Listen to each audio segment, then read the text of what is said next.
Let me tell you about the moment my 18-year relationship began to crumble, and how a simple voice recorder accidentally captured the sound that would haunt my nights for months. My wife Sarah and I had what everyone called the perfect life. 18 years together, 14 of those as husband and wife.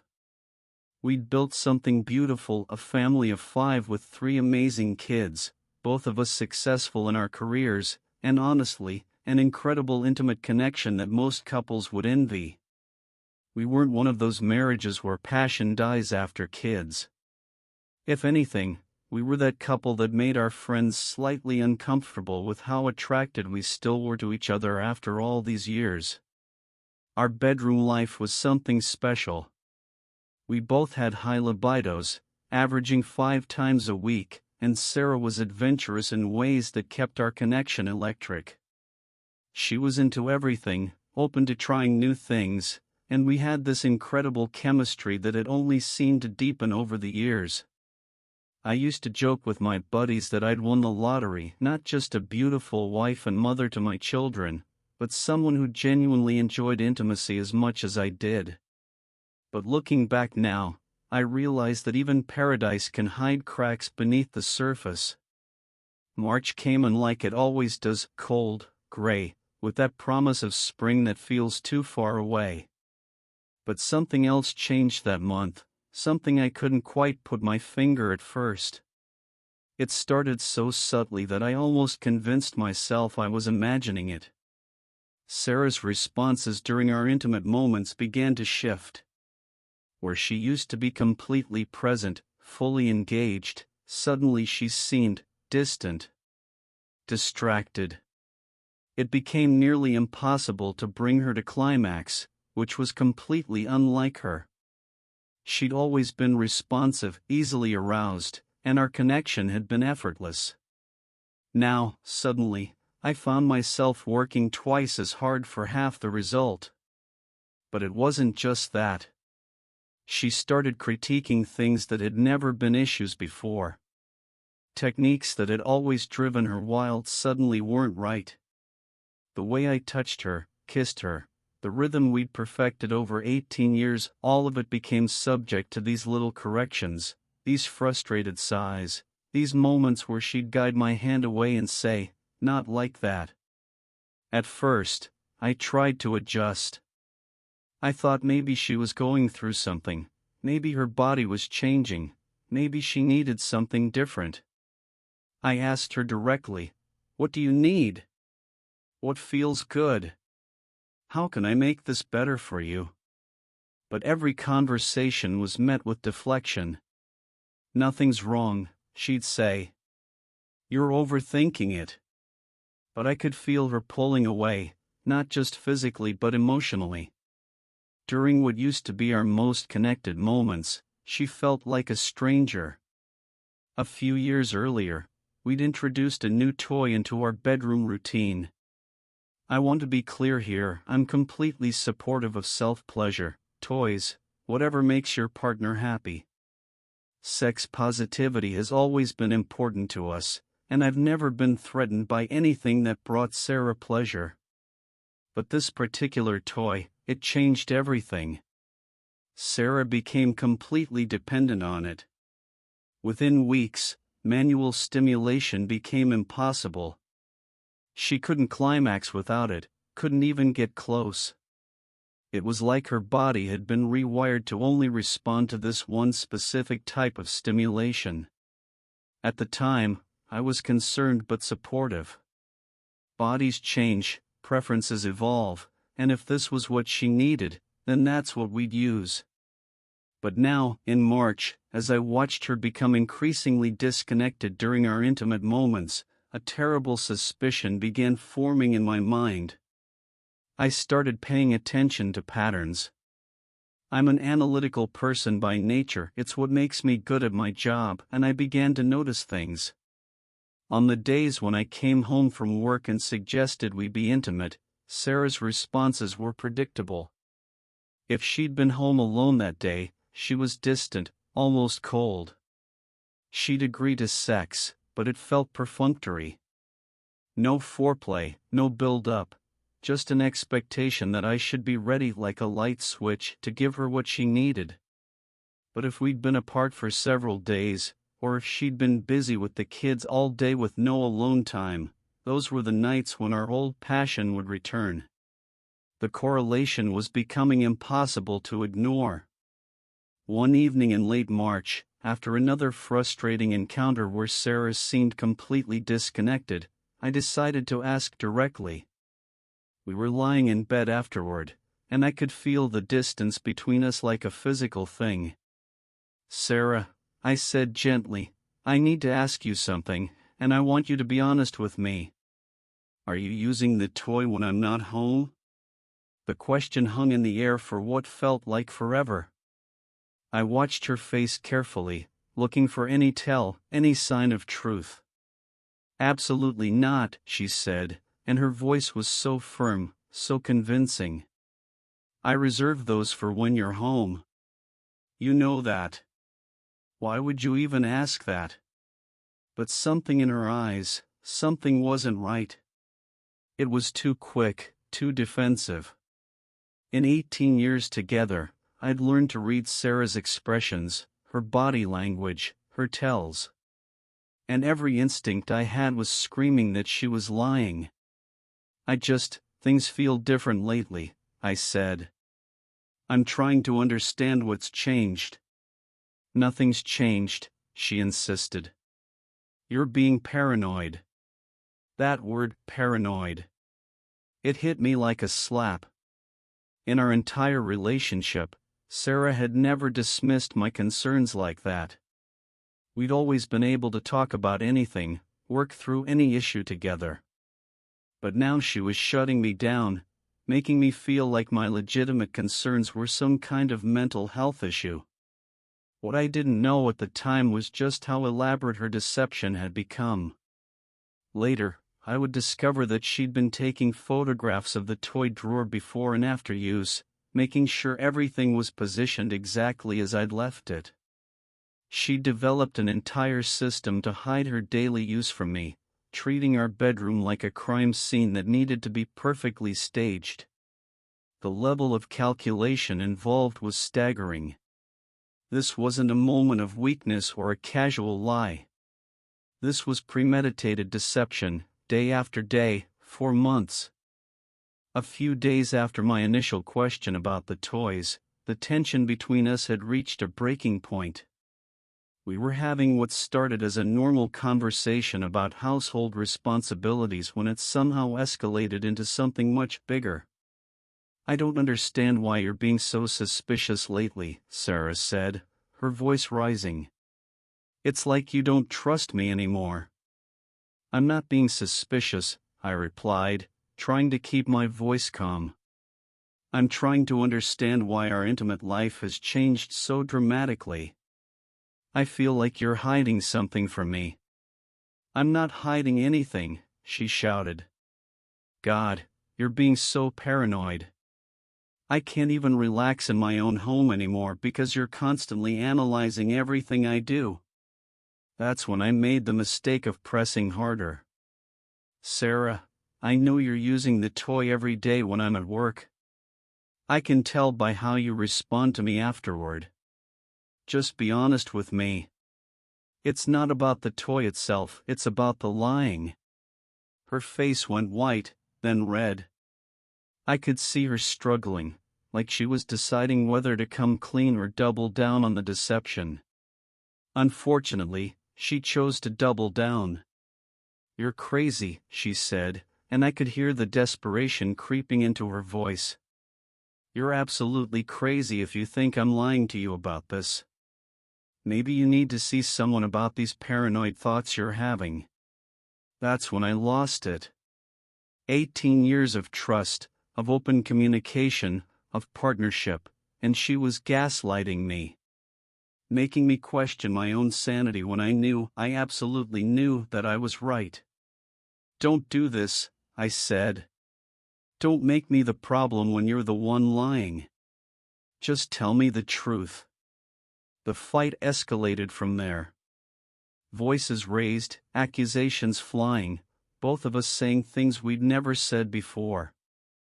And then, in the heat of the moment, Sarah said something that stopped me cold. "Fine. You know what? Maybe I'll just cheat on you then. Maybe I'll find someone who doesn't question every little thing I do." The words hit me like a physical blow. In 18 years together, through every argument, every disagreement, every moment of frustration, the threat of infidelity had never entered our vocabulary. We'd had friends whose marriages ended in cheating, and we'd always agreed that was a line that could never be crossed, never even threatened. But here was my wife, the mother of my children, the woman I'd built my entire adult life around, casually throwing out the possibility of betrayal like it was just another weapon in our argument. I stared at her, and I could see the moment she realized what she'd said. The color drained from her face, and she opened her mouth like she wanted to take it back, but the words were already out there, hanging between us like a toxic cloud. "Did you just threaten to cheat on me?" I asked quietly. I didn't mean it like that," she stammered. "I'm frustrated. You're making me feel like a prisoner in my own home." But it was too late. Something fundamental had shifted in that moment. The threat of infidelity, once spoken, couldn't be unspoken. And it had planted a seed in my mind that would grow into something much darker in the weeks to come. After that fight, I couldn't sleep. I kept replaying Sarah's words in my head, trying to understand how we'd gotten to this point. And as I lay there in the dark, staring at the ceiling, other things started bothering me. Little inconsistencies I'd noticed but dismissed. The location sharing, for instance. We'd started sharing our locations with each other years ago, not out of suspicion or control, but purely for convenience. It was easier to check how far away the other person was from home, to coordinate pickups and drop-offs, to know when to start dinner. It had become such a normal part of our routine that I barely thought about it anymore. But over the past few months, I'd noticed that I kept getting removed from Sarah's shared location. It would happen randomly, and I'd have to send a new follow request, which she'd always accept without comment.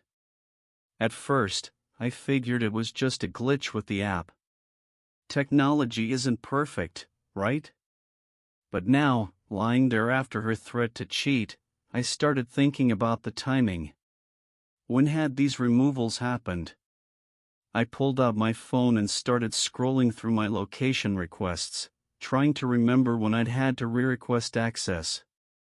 March 15th, March 22nd. April 3rd, April 10th, April 18th. Every single one corresponded to a day when I'd been at work and Sarah had been home alone. Every single one corresponded to a day when our evening intimacy had felt cold and disconnected. The next morning, I decided to ask Sarah about it casually. I didn't want to start another fight, but I needed to understand what was happening. "Hey, weird question," I said as she was getting ready for work. "I keep getting kicked off your location sharing. Has that been happening to you too?" She paused, her hand frozen halfway to her coffee cup. It was just for a second, but I caught it. "Oh, that," she said. "The kids must be messing with my phone. You know how they are with technology." It was plausible. Our 6-year-old was always playing games on our phones, and kids do accidentally tap things they shouldn't. But something about her answer felt rehearsed, too quick, too convenient. Later that day, when Sarah was in the shower, I checked her phone. I told myself I was just verifying her explanation about the kids, but deep down, I knew I was looking for evidence of something bigger. What I found made my blood run cold. Location sharing in her messages was turned off. Completely off. This wasn't something a 6-year-old could accidentally do. It required going deep into settings, finding the specific location services menu, and deliberately disabling it. It was a deliberate, calculated action. When Sarah got out of the shower, I confronted her about it. "The location thing isn't the kids," I said. "Your location services are completely turned off in messages. That's not something that happens by accident." She went pale again, that same look she'd had during our fight about the toys. I don't know how that happened," she said. "Maybe when I updated my phone? You know I'm not good with technology." But I could see the lie in her eyes. Just like with the toys, just like with everything else, she was choosing deception over truth. And with each lie, the foundation of our marriage was cracking a little bit more. Here's where the story takes a turn that sounds almost too crazy to believe. Sometimes life has a way of revealing truth in the most unexpected ways, and this was one of those moments that I still can't fully explain. I had this voice recorder that I used for work. Nothing fancy, just a simple digital device that I'd use during certain meetings or events where I needed to capture information but didn't want to be obviously taking notes. I'd record the session, then go back later and pull out what I needed, fast-forwarding through the boring parts to get to the relevant information. On this particular day, I can tell you it was April 23rd because I checked afterward. I had worn the recorder in my gym shorts pocket during a work event. When I got home, I tossed the shorts in the laundry and forgot about it completely. 2 days later, Sarah asked me to grab something from her car for her. Some paperwork she'd left in the glove compartment. I went out to her car, opened the door, and started looking through the glove box. As I was moving things around, something fell out of the pocket of some gym shorts that were in the back seat, my voice recorder. I picked it up, confused. How had it gotten in Sarah's car? Then I remembered she'd borrowed my gym shorts a few days earlier to work out in the yard. She must have worn them, not realizing the recorder was in the pocket. I didn't think much of it at the time. I brought the recorder inside, figuring I'd clear off the old recordings later and get it ready for my next work event. 2 days passed. On Sunday afternoon, I finally sat down to clean up the recorder. I was going through the files, deleting old recordings from previous work sessions, when I hit play on what I thought was going to be another boring meeting recording. Instead, I heard something that changed my life forever. The sound of 2 car doors opening and closing. Then silence for a moment. Then a man's voice, low and guttural, moaning in unmistakable pleasure. And then, clear as day, the wet, rhythmic sounds that could only be one thing: oral sex. Followed by that distinctive sound that every man knows, the sound of lips pulling away from the head of a penis at the moment of climax. I sat there, frozen, as the recording continued for another few seconds before going quiet. My heart was pounding so hard I could hear it in my ears. My hands were shaking as I rewound the recording and played it again. And again. And again. I must have listened to that 15-second segment 100 times, hoping I was wrong, hoping I was misinterpreting what I was hearing. But there was no mistaking it. This was the sound of my wife performing oral sex on another man, recorded accidentally when she'd worn my gym shorts with the voice recorder still in the pocket. The timeline was devastating. The recorder had been in Sarah's car on April 23rd. That was a Wednesday. I'd been at work. Sarah had told me she was running errands that day, maybe meeting a friend for coffee. Instead, she'd been in her car with another man. I felt like I was going to vomit. 18 years of marriage, 3 children, a life built on trust and partnership, and here was audio evidence of her betrayal, captured by pure chance. I sat with that recording for hours, playing it over and over, trying to figure out what to do. Part of me wanted to wait, to think it through, to approach it strategically. But the emotional part of me, the part that felt like my chest was being ripped open, couldn't wait. Sarah was at work. I sent her a text, "We need to talk. Come home now." I have an audio file that I find extremely disturbing. She texted back immediately, "What are you talking about? I can't leave work right now." "You need to come home," I replied. "Now." An hour later, Sarah walked through the door. I could see the panic in her eyes before she even spoke. "What's going on?" she demanded. "What audio file?" "You're scaring me."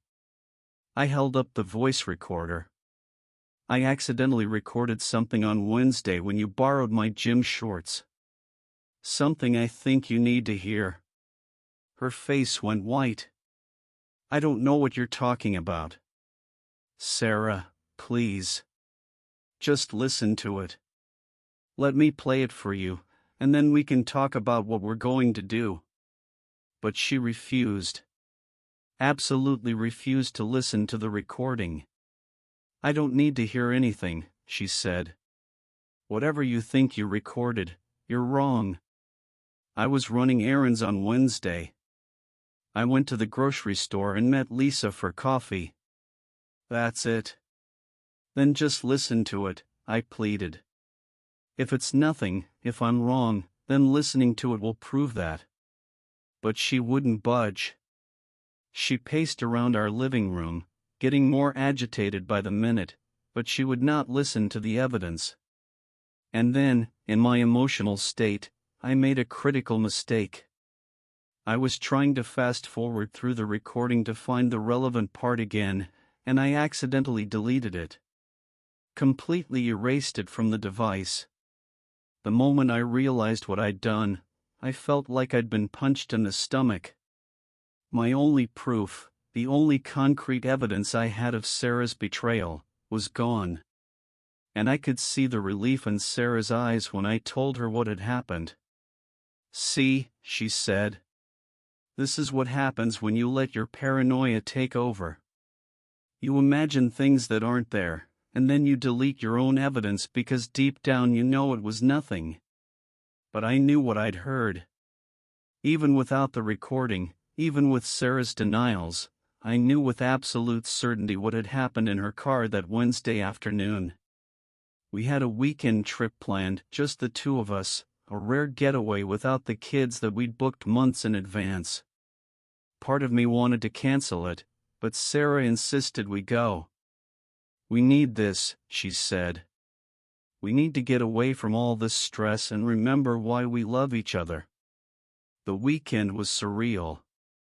Sarah was incredibly affectionate, more sexually adventurous than she'd been in months. We had the kind of passionate encounters that reminded me of our early years together. But instead of feeling connected, I felt like I was sleeping with a stranger. Every kiss, every touch, every intimate moment was tainted by what I'd heard on that recording. I kept wondering if she was thinking about him, if she was comparing us, if this newfound passion was guilt or genuine desire. Sarah seemed focused on one thing above all else, making sure we were okay. She kept asking if I felt better about us, if the weekend was helping, if we could move past my accusations. "I just want us to be happy again," she kept saying. "I want us to put all this behind us and get back to being us." But I couldn't put it behind me. Every night, when I closed my eyes, I heard those sounds. The car doors. The moaning. The unmistakable audio evidence of my wife's betrayal.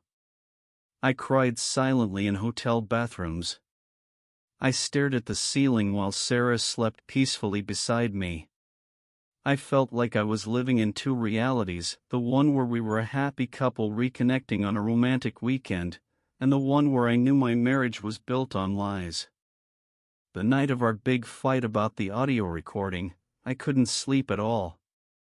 I lay in bed, staring at the ceiling, my mind racing through everything that had happened. Sarah was beside me, seemingly sleeping peacefully, but her phone kept lighting up on the nightstand. At first, I ignored it. We both got notifications throughout the night: work emails, social media updates, the usual digital noise of modern life. But this felt different. The screen was lighting up constantly, notification after notification. Around 2 a.m., curiosity got the better of me. I glanced over at her phone, and what I saw made my blood run cold. A follow request notification. From someone named Mike_Fitness23, clearly a male name. And the timestamp showed it had come in at 1:47 a.m. Who follows someone on social media at almost 2 a.m.? And why was this happening on the same night that I'd confronted Sarah about the audio recording? The next morning, I couldn't let it go. "Sarah," I said as she was getting ready for work, "you got a follow request last night at 2 a.m. from some guy. That seems odd timing." I watched her face carefully.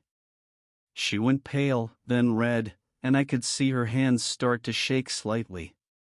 What are you talking about?" she stammered. "Your phone was lighting up all night. I saw a follow request from Mike_Fitness23 at 1:47 a.m. The same night we had our fight about the recording." She was visibly shaking now, and seeing her physical reaction made me even more suspicious. If this was innocent, why was she having such a strong response? "I don't know who that is," she said, but her voice was unsteady. "I get random follow requests all the time. You know how social media is." At 2 a.m.? On the night of our biggest fight ever? That doesn't seem coincidental to you? "You're being paranoid again," she said, but there was no conviction in her voice. "It's just some random person. It doesn't mean anything." But her body language told a different story. The shaking, the pale complexion, the way she couldn't quite meet my eyes, everything about her reaction suggested this follow request was anything but random. I started to wonder if this Mike person was connected to the voice on the recording. Was this her way of reaching out to him after our confrontation? Was she warning him that I was suspicious? The timing was just too perfect to be coincidental. Father's Day weekend arrived with a tension in our house that you could cut with a knife. We were going through the motions of normalcy for the kids' sake, but I could feel Sarah watching me constantly, trying to gauge my mood, my suspicions, my next move. On Saturday afternoon, I had to run out to the hardware store to pick up some supplies for a project I was working on. As I was leaving, I realized I'd forgotten my wallet and came back into the house through the back door. That's when I heard Sarah's voice from the living room. She was on the phone, and she was speaking in a tone I'd never heard before: intimate, familiar, almost sultry. "Why are you so swollen?" she said, and then after a pause, "I just saw your Reddit." My heart stopped. I stood frozen in the hallway, listening to my wife have what was clearly a sexual conversation with another man. The implications hit me like a truck. Not only was she having an affair, but they were exchanging explicit photos or videos through Reddit. I managed to pull out my phone and start recording, capturing her voice as she continued the conversation. When she hung up, I waited a few minutes, then came back into the house loudly, pretending I was just returning from the store. That evening, after the kids were in bed, I confronted her. "Sarah, we need to talk," I said. "I heard something today that I need you to explain." "What now?" she said, but I could see the fear in her eyes. I played the recording on my phone. Her own voice, clear as day. "Why are you so swollen?" "I just saw your Reddit." At first, She tried to claim it was a message she'd sent to me. "I was talking to you," she said. "That was meant for you." "No, Sarah," I said. "I wasn't home. I wasn't on the phone with you. You were talking to someone else." Her story changed immediately. "That's not me," she said. "That's not my voice. You're fabricating things now. It's literally your voice, Sarah. I recorded it myself. That's you talking to another man about explicit photos." She refused to listen to the recording again, just like she'd refused to listen to the voice recorder evidence. Instead, she had what I can only describe as a complete meltdown. She started screaming, throwing herself on the bed, punching pillows, completely losing control. "Delete it," she screamed. "Delete it right now. I'm not listening to your fake recordings anymore." The intensity of her reaction told me everything I needed to know. If this was innocent, if this was some misunderstanding, she would have listened to the recording and explained it. Instead, she was having a breakdown and demanding I destroy the evidence. In the midst of her meltdown, I made what I thought was a reasonable suggestion. "Sarah, let's go to marriage counseling," I said. "Let's sit down with a neutral third party and work through all of this. I'll bring the recordings, you can tell your side of the story, and we can figure out what's real and what isn't." The moment I mentioned bringing the recordings to therapy, her breakdown intensified. She became almost violent, screaming and demanding that I delete everything immediately. "I'm not going to therapy so you can play your fake recordings for some stranger," she yelled. "Delete everything right now, or I'm leaving." So I did. I deleted the Father's Day recording, just like I'd accidentally deleted the voice recorder evidence. Once again, I was left with no proof except my own certainty about what I'd seen and heard. After I showed her that the recording was deleted, Sarah seemed to calm down slightly. But then she started what I can only describe as a campaign to make sure I was moving on from my false accusations. Almost daily, she would check in with me. "You're feeling better about us, right?" she'd ask. "You know I would never cheat on you. We're good now, aren't we?" It felt like she was constantly monitoring my emotional state, making sure I wasn't building a case against her, making sure I was buying into her version of events. A few days later, she asked, "Do you still want to do therapy?" "No," I said. "Not right now. If you can give me zero reason to doubt you going forward, we won't need it." I could see the relief on her face when I said that. The last thing she wanted was to sit in a room with a professional who might ask difficult questions or pick up on inconsistencies in her story. As I reflected on everything that had happened over the past few months, a clear pattern emerged. Sarah had a history of lying and covering things up, small things, usually, but the behavior was established. She'd lie about spending, about where she'd been, about conversations she'd had. I'd always chalked it up to her wanting to avoid conflict, but now I saw it as something more sinister. She also had what I can only describe as an addictive personality. Over the years, I'd watched her become obsessed with various things: fitness routines, social media, shopping, even the bedroom toy that had caused so much trouble. When Sarah wanted something, when she craved the high that came from whatever her current obsession was, she would go to extraordinary lengths to get it. I started to wonder if infidelity had become her latest addiction. The thrill of the secret relationship, the excitement of forbidden encounters, the rush of almost getting caught, maybe this had become her new drug of choice.